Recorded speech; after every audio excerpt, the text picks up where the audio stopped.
ছোটবেলায় মা বলতো, বড় হলে বুঝবি, মায়ের হাতের ভাতই আসল ভাত। আমি ভাবতাম, ভাত তো ভাতই, এতে আবার আসল নকলের কি আছে? একদিন মায়ের রান্না একটু খারাপ হলে মুখ কালো করে বলতাম, মা এইটা কি রান্না করেছ, একটুও ভালো হয়নি, আমি খাবো না। আর এখন রেস্টুরেন্টে গেলে দেখি মেনু কার্ডে লেখা প্লেইন রাইস ১৫০ টাকা। আমি ওয়েটারকে বলি, ভাই, এটা প্লেইন রাইস না, প্লেন রাইস। এত দাম কেন?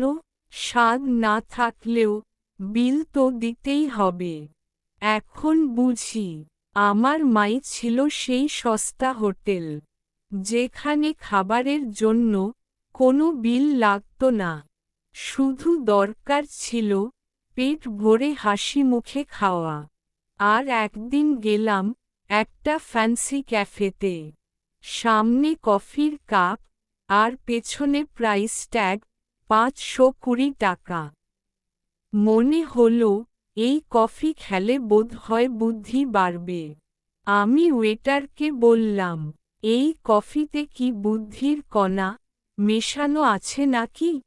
কিন্তু মা, ৩ বেলা ভাত, ফ্রি তর্ক, ফ্রি আদর, আর কোনোদিন কম খেলে বলতো, আরেকটু খা, শুকিয়ে যাচ্ছিস। মায়ের রান্নায় ছিল না কোনো দামি মশলা, কিন্তু ছিল ভালোবাসার ছোঁয়া। জীবন যত দামি হোক না কেন, মায়ের রান্নার মতো নির্ভেজাল ভালোবাসা আর কোথাও নেই। আর বিল, মা তো কখনো চায় না, শুধু চায় তুমি পেট ভরে খাও।